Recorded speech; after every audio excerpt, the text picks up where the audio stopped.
پاکستان کی مشہور اداکارہ ثنا فخر نے اپنے شوہر فخر جعفری سے 14 سال بعد علیحدگی کا اعلان کر دیا ہے۔ سماجی رابطے کی ویب سائٹ انسٹاگرام پر پوسٹ شیئر کرتے ہوئے ثنا فخر نے لکھا کہ دل ٹوٹ گیا، مگر بعض اوقات تعلق ختم کرنا اس لیے ضروری ہوتا ہے تاکہ آپ مزید ٹوٹنے سے بچ سکیں اور آپ خود کو ٹوٹنے سے بچا سکیں۔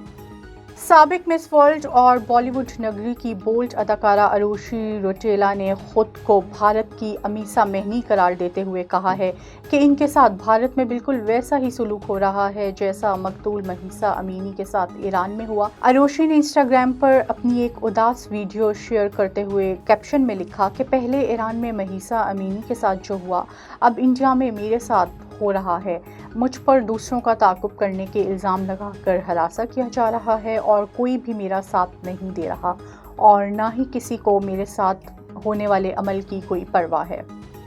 مشہور امریکی ریسلر اور بالی ووڈ سٹار ڈوین جانسن کا کہنا ہے کہ اب انہیں امریکہ کا صدر بننے میں دلچسپی نہیں رہی۔ حال ہی میں ایک انٹرویو میں سپر سٹار ڈوین جانسن نے کہا ہے کہ میں امریکہ اور اس میں رہنے والے تمام افراد سے محبت کرتا ہوں، لیکن میرے لیے والد ہونا سب سے زیادہ ضروری ہے۔ ان کا کہنا تھا کہ میری بیٹیوں کی زندگی کا یہ بہت ہی اہم اور نازک وقت ہے، اس لیے میرے لیے سب سے اہم اور اول بات والد ہونا ہے۔ ماضی میں کام کے باعث میں کئی سال اپنی بیٹیوں سے دور رہا اور صدارت بھی ایسے ہی کرے گی، اس لیے میری سب سے پہلی ترجیح میری بیٹیاں ہیں۔